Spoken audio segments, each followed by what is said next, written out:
And here we go. All right, you curious chickens. We are back this week, and we are going to talk about the Mandalorian Chapter 5. This is called the Gunslinger. So it is a warning to everyone. This is a spoiler alert. We're going to talk about the whole episode. We're going to make our comments and make our jokes, and we're going to give our opinions on this. And so let's have some fun with it. So we're going to start off with Chapter 5. And so we go and we got the Mandalorian he's chased by another bounty hunter who's chased them through space. Dogfight. They're getting to a nice little dogfight. The Mandalorian, he's getting peppered pretty hard by this other bounty hunter. And then this mysterious bounty hunter kind of gives the line, I can take you in warm or I can take you in cold. And Mandalorian says, "Oh no, that's my line, buddy." So he slams on the brakes, and does that whole trick where he slams on the brakes and has the other guy pass over him. And gives him the Maverick treatment. Yeah, and he's able to zero in on him and blast him with one shot, one kill, takes him out. One shot, one kill. So after he does that, after he takes out that bounty hunter, he's got to go and reboot the ship. So he shuts down all the computer systems and does the Control-Alt-Delete on it and fires it back up. The Apollo 13 reboot sequence. Yeah. The obligatory calm reset every switch in my ship. Yeah. So he gets it fired back up, and he heads to the nearest planet, and by golly, if it's not Tatooine, I mean, hey, who would have thought? It's a new destination, right? Who would have seen that? Who would have seen that? So anyway, so he lands and onto a little spaceport, and out comes a mechanic with some droids, and once again the flashbacks and the anxiety gets the Mandalorian because he doesn't want any droids touching the ship. And so he tells her, no droids. No droids. So, before that, though, he locks up baby Yoda in a little compartment in the ship. On the portable cot. Yeah, and leaves baby Yoda unattended. And CPS will be called later. So Again. But there's no barmaid to flip a coin to. Right. So what are you going to do, right? He gets the mechanic to watch, and she doesn't. Well, we'll get to that. So she doesn't get her to. She just gets to. Oh, that's true. He doesn't get her to. That's right. But I gotta stop you here too, because we're dealing with more fuel. Like Star Wars has not had an issue with fuel in episodes 4, 5, 6, 1, 2, 3. Like it's never been an issue. We just go. I figured it's nuclear like a sub, but apparently he's got a fuel leak. That's why he had to land. Right. So now we've got a full blown movie and an episode where we're dealing with fuel. Right. I didn't realize that was going to become a new thing. That's canon now. There's fuel in Star Wars, and it's an issue. Right. No shell stations. Right. There's not in space. No. Apparently. Right. All right. So, I'll let you continue. Sorry. Right. So he lands. He comes out, talks to the mechanic, and she kind of does an assessment. She gets a little Spock, Dr. Bones scanner. And the ship, and says, he's got all kinds of issues with it, and he's going to pay her in those Confederate dollars again. The Empire. There you go. The Imperial credits. Yeah. Imperial credits, and she's like, no, it's not. I was waiting for that thing to have the little like Ghostbusters. That would have been a cool Easter egg, huh? Right. Scan the ship. Yeah. So he takes off, and so he goes, where does the Mando always head out when he's on a new planet? He heads to the bar. So he goes to the bar and walks in, and by golly, if that bar does not look familiar, and he goes up to the bartender. What do you do? Oh, you're blocking your. My bad. He goes up to the droid bartender and says he's a hunter. He's looking for work, and the bartender's like, sorry, dude, there's no work around here. No guild contracts. All right. And so no guild work. And so behind the Mandalorian is a cool looking dude sitting in a position very similar to this one. In a booth? In a booth, leg up, just like so, and says, "Hey, I got some work for you, Mandalorian."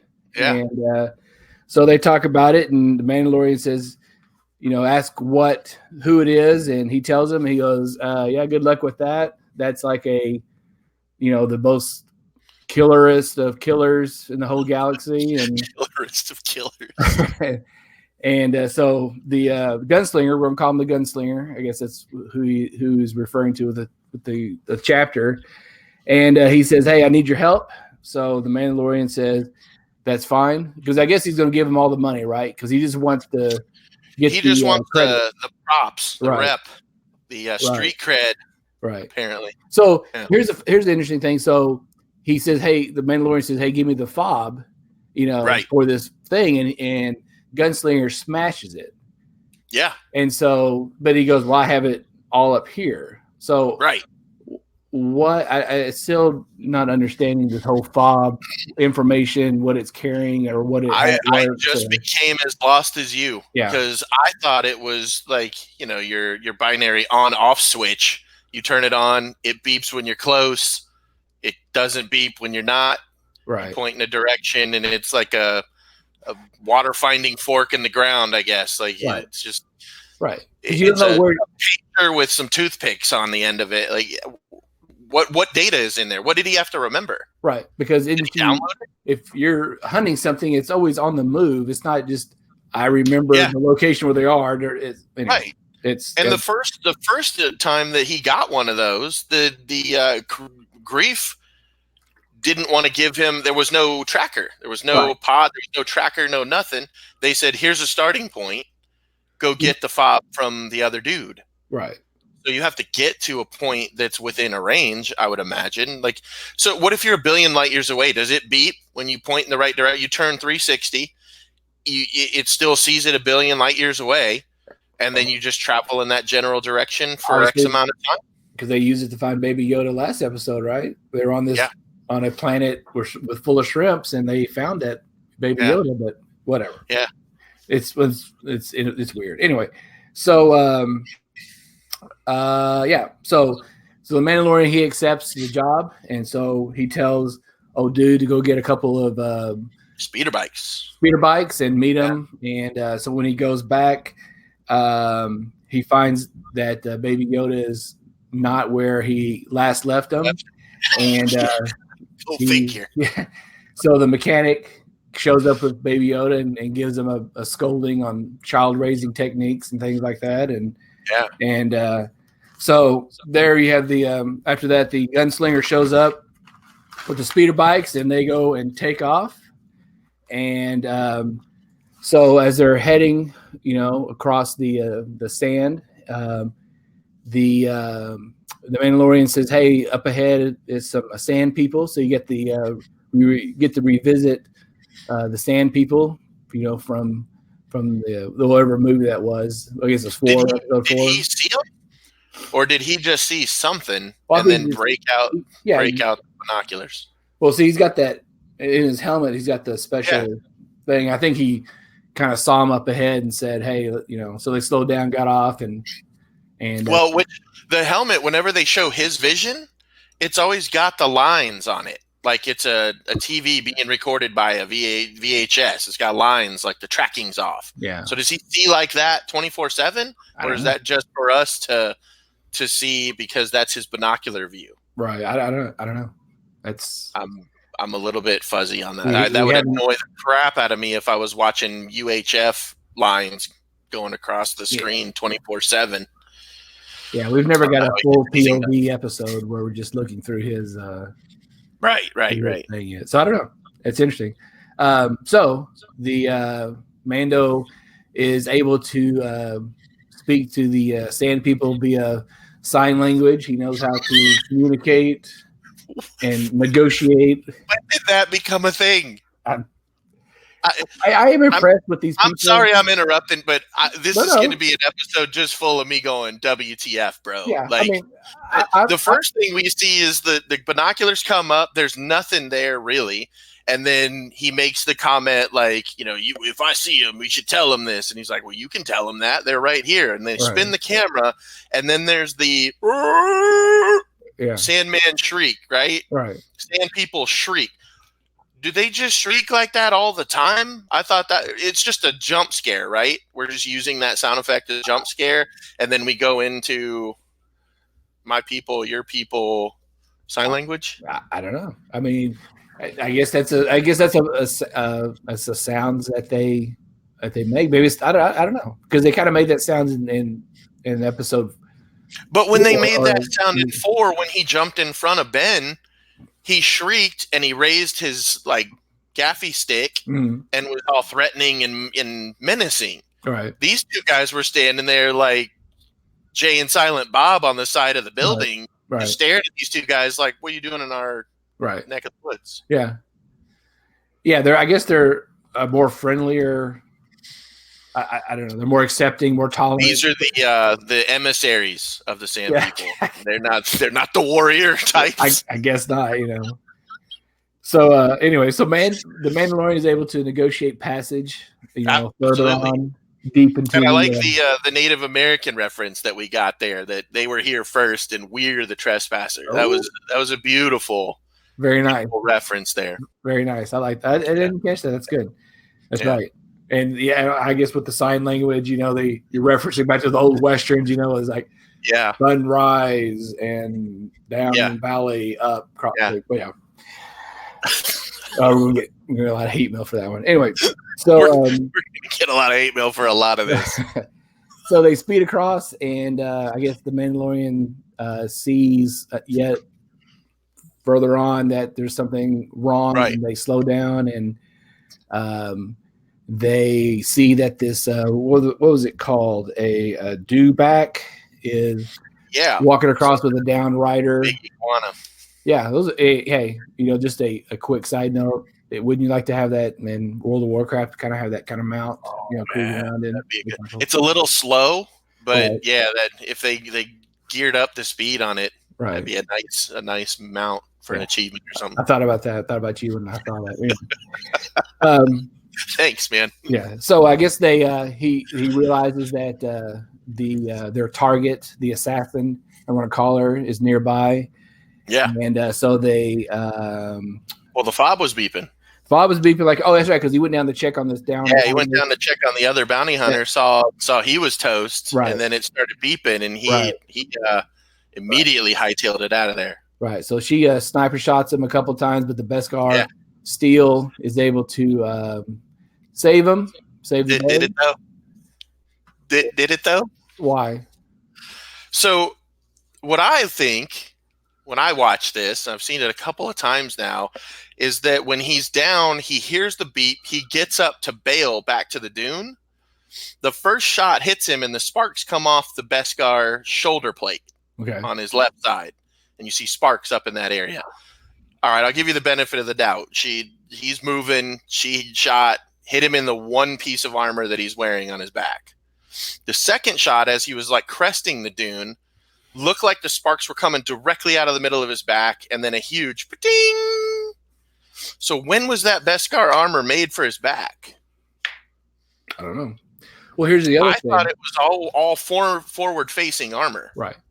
So he should have been shot through the heart. Well, also, right in the back. Also, I just thought of this because she knew who he was, what he was, right? Right.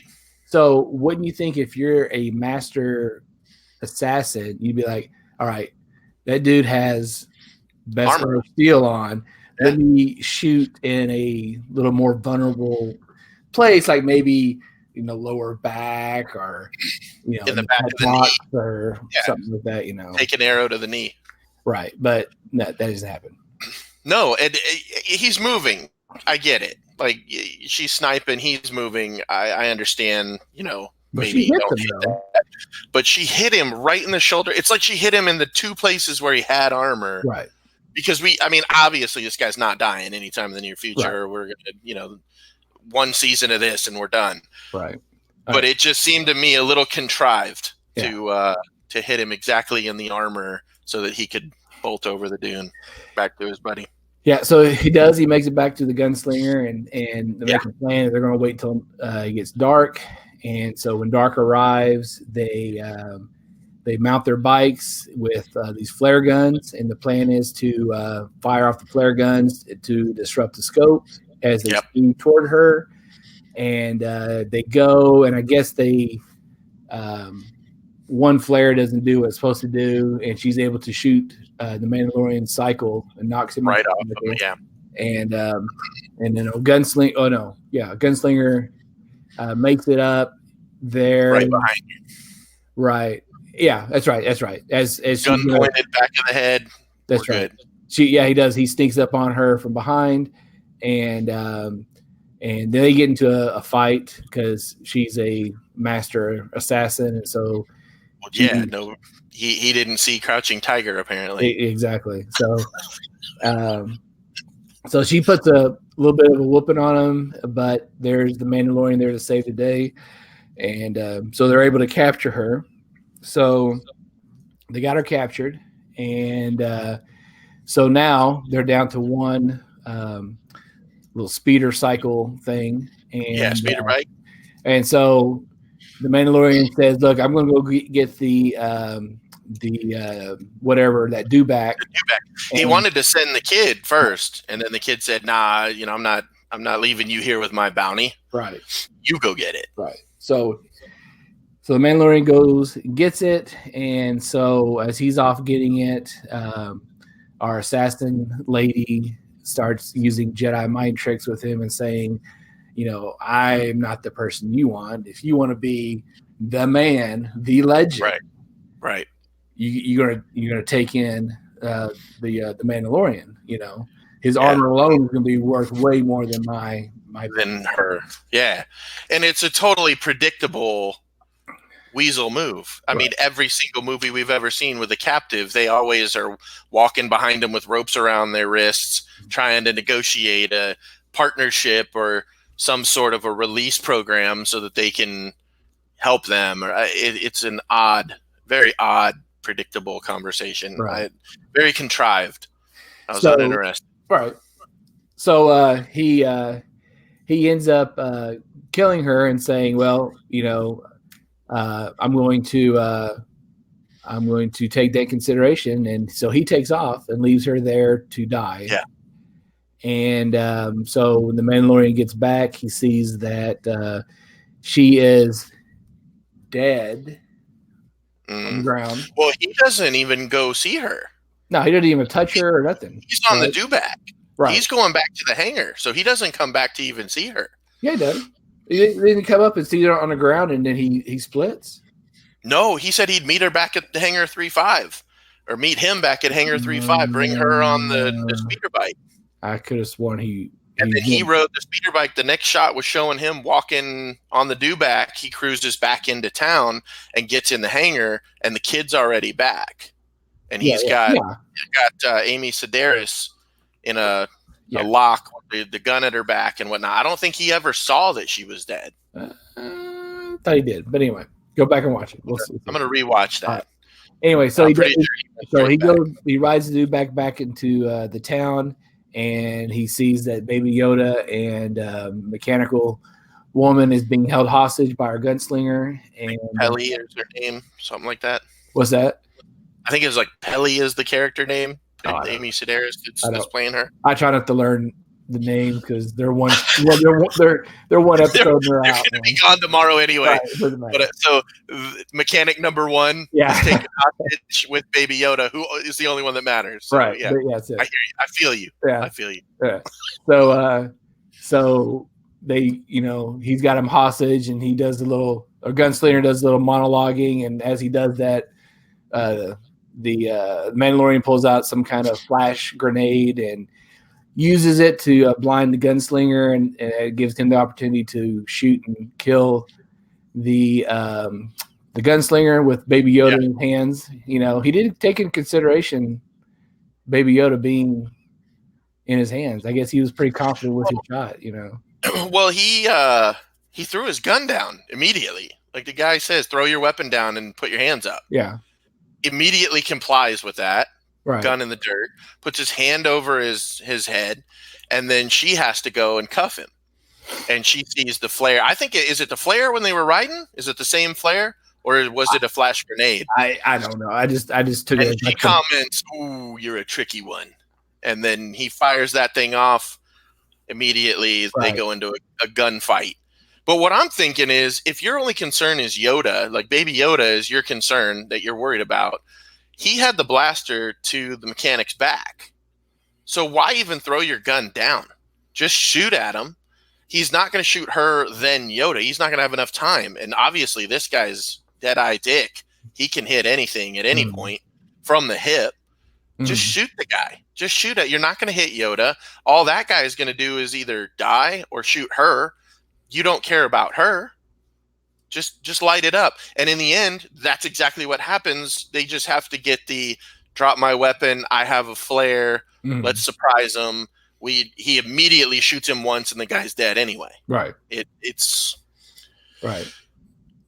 One shot, one kill. One shot, one. That's right. One shot Mando. Yeah. So he's able to take out the gunslinger. Baby Yoda is rescued. He's in full cuteness mode once again. Oh, yeah. And so he says, well, obviously he's got to leave. So he pays the lady handsomely with a bunch of gold little bars, and she's happy with that. And he jumps on the ship and doesn't even check the fuel. He just takes off, right? Didn't check the repair. Didn't check the repair. Remember, this guy is an expert mechanic himself. He put his ship together. He did with old Nick Nolte in a night. Right. So why we didn't see the PMCS, like we didn't see the pre-flight checklist. I guess that's too much for Star Wars. So they cut that part of it out. Yeah. We got to get out of here and get back on the back on the road. So he grabs little Baby Yoda, jumps on the ship, and takes off. And then our end of our show, you have this mysterious man walks up on the assassin, and he's got a little jingle in his jangle as he's walking up. So I don't know what action. I don't know if that's what that's all about, but I guess we'll find out next episode. And so that's it. That's pretty much that is the in the chapter 5. So yeah, I mean, I meant to ask you when after he had killed the gunslinger, she said drop him off at Beggar's Canyon. Yeah. So what was the significance of that? I couldn't remember what that was about. Well, Beggar's Canyon is Luke obviously is from there, and he made mention of it that one of his pilot buddies, I forget which one now. I want to say it might have been even Wedge. When they're hanging out, getting ready to fly off, he's a little bit nervous, and Luke tries to calm him down, saying it's going to be just like flying, racing in Beggar's Canyon, basically back home. And it's a canyon on Tatooine that's actually in the Boonta Eve Classic. I don't know if you remember the prequels when they had Anakin flying. He was racing, pod racing. That was Tatooine also, the planet he was on? Yeah. Really? Okay. If I'm not mistaken, it was. They raced in the canyon. Yeah. It was actually in the canyon. It's there's a lot of different named curves and turns and hills and canyons, whatever. So yeah, they did. That was that. And it was Biggs, I think, now that I think about it. It was Biggs that he was talking to in the original trilogy when he tried to calm him down, telling him it's not going to be much different than flying in Beggar's Canyon back home. So I'm totally conflicted in this. As a Star Wars fan, it's awesome to see Star Wars stuff, obviously, but some of that, these callbacks, it's almost hokey. Mm-hmm. It feels a little bit contrived. It feels like a forced laugh. Like Star Wars had funny scene. We talked about this earlier. Star Wars had some funny moments. There were some lines that were delivered that people watched and they said, hey, that was funny. And there's chuckles, like legitimate chuckles.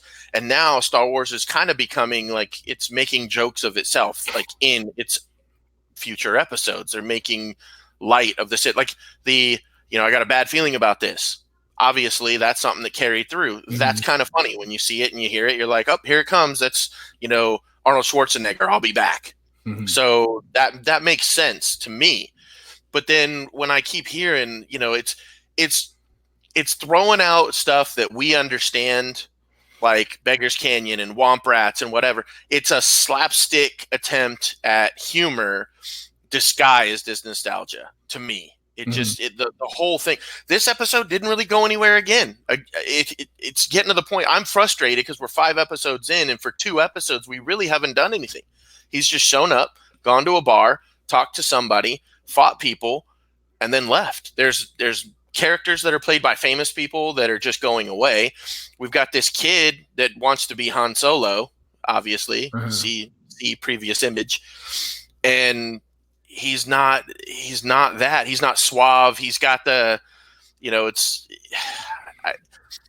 it's just a weird. He's not even acting. It's just weird. He's young. His voice crackles. Like it's like he's going through puberty, but trying to be this cool guy. He got his ass kicked by the sniper, but then shoots her thinking he's going to take the Mandalorian. Like, what? You just got beat up by this girl who's offering to help you, and you're like, nah, man, I couldn't get you, but, I'll do. It's starting to get old. Okay. For me, it's just, I don't know. We're going to have two. I think we're going to have a fractured audience. We're going to have people that are Star Wars fanatics that are going to be apologists and say, oh, it's Star Wars, it's this, it's that. Oh, those are callbacks, those are Easter eggs. And great, that's awesome. I get it. I get where you're coming from. But then we're going to have people like myself that are on the other end going, dude, if you're going to do something original, do something original. Mm-hmm. If you want to keep rehashing stuff, then do that, but don't disguise it as something new. I think this series could have been anything, and it would be just as entertaining. It could have been a Western, could have actually been a Western, and this show would have gone over. But the fact that it's Star Wars, we have now a preconceived expectation of what it's going to be. And when we're not seeing that or character development or things like that, I think it's gonna suffer. Okay. I don't think it's going anywhere. It's going to be Walking Dead all over again. It'll be popular. Everybody will watch it. That, Game of Thrones, it always has a fractured audience. You're going to have people that love it, people that hate it because people love it. They just want to be contrarian. It's a mixed bag of viewers. But there's just, like, as we went through this for half an hour, we're picking apart just random stuff. I mean, the speeder bike itself had like a V8 engine. It roared. It was just, and that was cool to watch it speed across the desert. But then after she shot the speeder bike out of the Mandalorian's grasp, the kid somehow takes his speeder bike and ends up 6 feet behind her. She didn't hear the engine. She didn't hear him walking. She didn't, like, he was just there. Right. All of a sudden it went into whisper mode, and it was like the quietest. Like, I get we're nitpicking. I'm nitpicking, but it's little things like that. It's just what I don't know. It's like finding a Starbucks cup on a table in Game of Thrones. It's you just do your due diligence, get the details, because we're all watching. And there are people that are. It's funny to say you're a Star Wars fan and then terrorize every aspect of a movie or a show. Oh. I understand that, but as a fan, I feel like the property needs to be handled right. Yeah. And I think the last few movies have had some suspect moments, and I think the show is kind of, it goes down that lane as well. Sometimes, I don't know. All right. The Han Solo framing scene in the cantina, I almost had a heart attack. I freaked out. I almost hit stop right then and there. I'm like, no, don't do it. Don't do it.